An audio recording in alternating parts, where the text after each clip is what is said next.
Class. The system of ordering a society in which people are divided into sets based on perceived social or economic status. Race. A group of people sharing the same culture, history, language, or etc.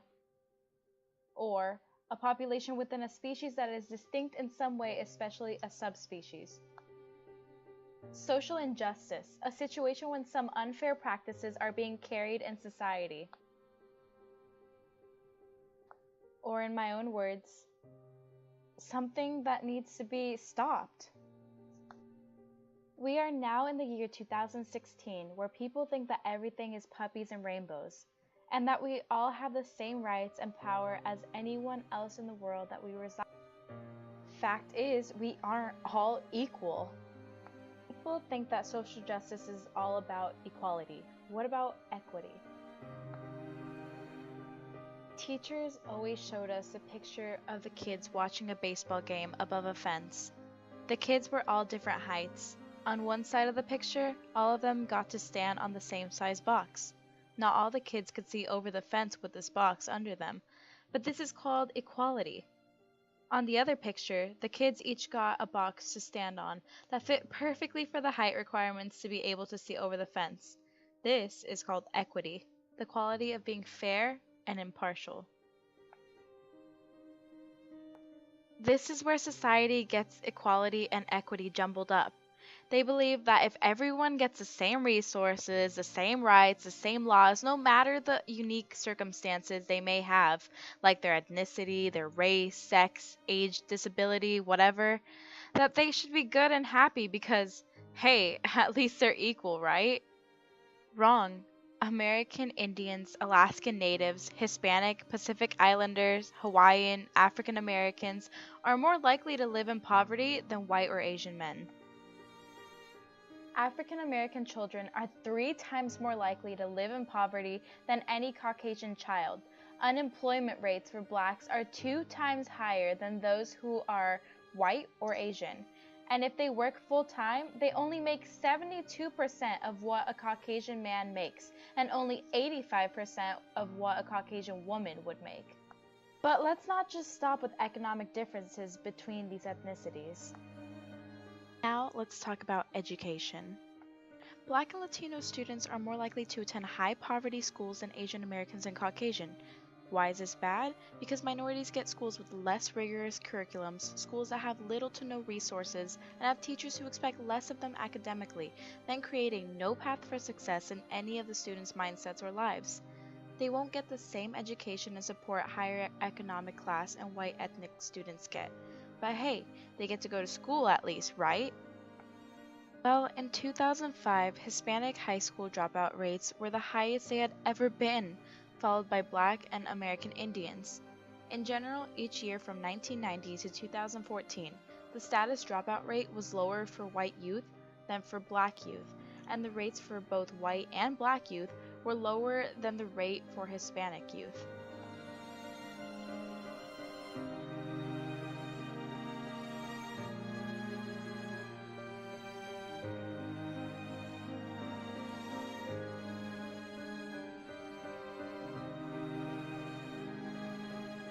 This is our future, these kids. They need the help. They need better resources. They need better care and support no matter where they're located, born in, raised in, or what they even look like. Moving on to health. Socioeconomic status and race/ethnicity have been associated with avoidable procedures, avoidable hospitalization, and untreated disease. Most people who are from poor classes also are born with low weight, which can later on produce health issues in this child's life. Socioeconomic deprivation and racial discrimination have implicated higher psychological distress. Minority children in high poverty areas are more likely to be exposed to alcohol and tobacco advertisements and drug distribution. Oh, and looky here. They are also more likely to use these drugs, alcohol, tobacco, and exhibit antisocial behaviors because of this easy access to them. Also, the odds of being diagnosed with schizophrenia were significantly higher for African Americans than Caucasians in lower poverty areas.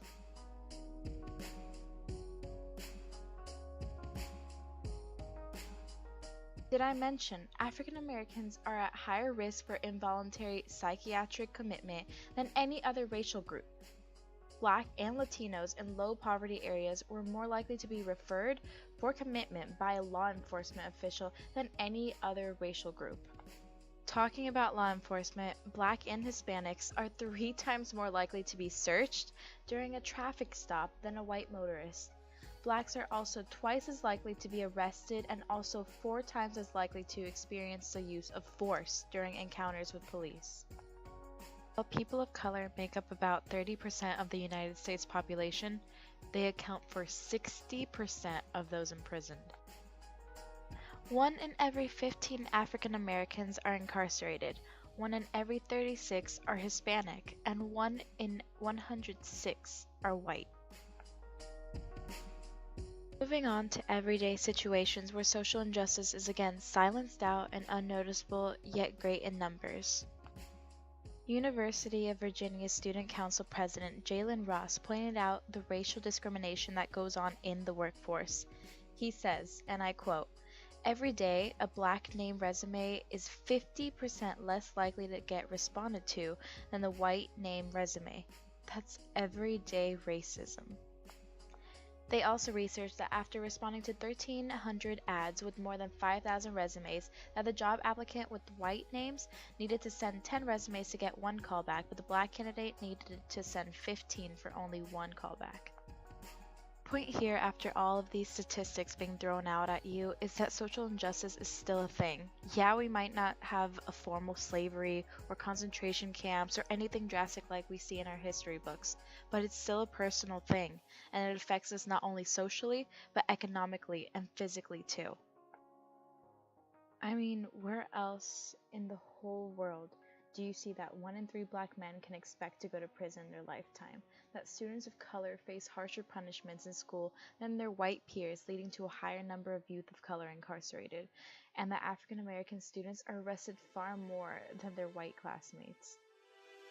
Let me stop there. African American youth have higher rates of juvenile incarceration and are more likely to be sentenced to adult prison.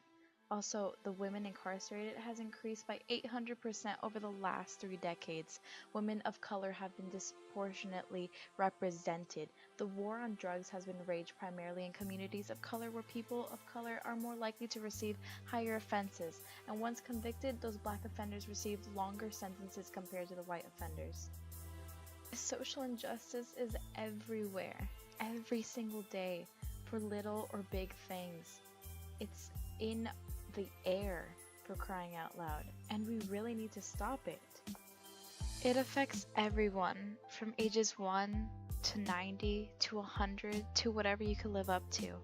It actually affects even those who aren't even born yet. We need to get rid of these drastic classes, racism, colorism, well, all the isms that are bad actually. We need to think about the children that are our future presidents, astronauts, doctors, lawyers, cops, teachers, etc., who don't get a chance to reach their dreams because of these social economic classes. And the reason I'm pointing this out is because I don't think anyone really notices it. Just like I said before, everyone thinks that we're in 2016, which makes everything alright, because we don't have all those formal ways of like racism that we used to. But it's still there, and it's still affecting all of us.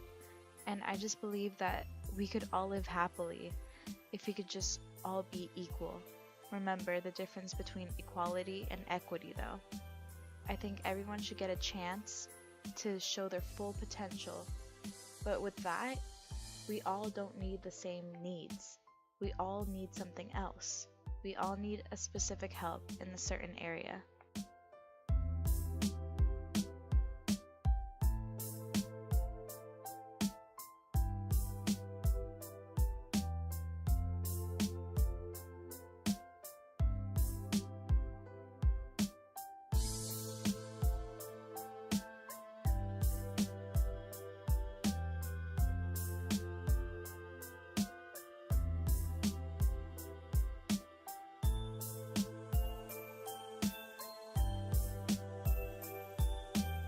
Therefore, just like the metaphor with the kids on the boxes, We don't all need the same thing for us to be equal.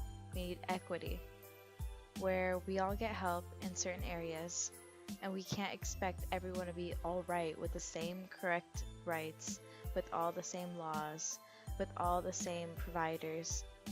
We all aren't the same, but we all bleed the same, and we all breathe the same. So why expect us to be less than others just because of the way we look, or the way we live in poverty or in richness? We all need different things, but we all should be treated the same. And by that, I don't mean with the same laws and everything, but I mean with kindness, with fairness, with love, with understanding, with patience. That's all we need to be able to live in peace. So with all of this, I hope you guys can come out with the thought that we don't have equity, we don't have equality, but we have a lot of working to do. And it starts at home. It starts with us. We have to stop being racist. We have to stop all of these different classes. We have to start being smart. We have to get educated. We have to know our facts. We have to see what's going on and not be blind to all the politics or social media or anything else that matters elsewhere. We have to know what's going on with our people firsthand. No matter what our religion is, no matter what color we are, no matter where we come from, no matter if we're poor or rich or anything, we have to help one another. Because if not, we're going to tear one another. And we live on a cycle where we need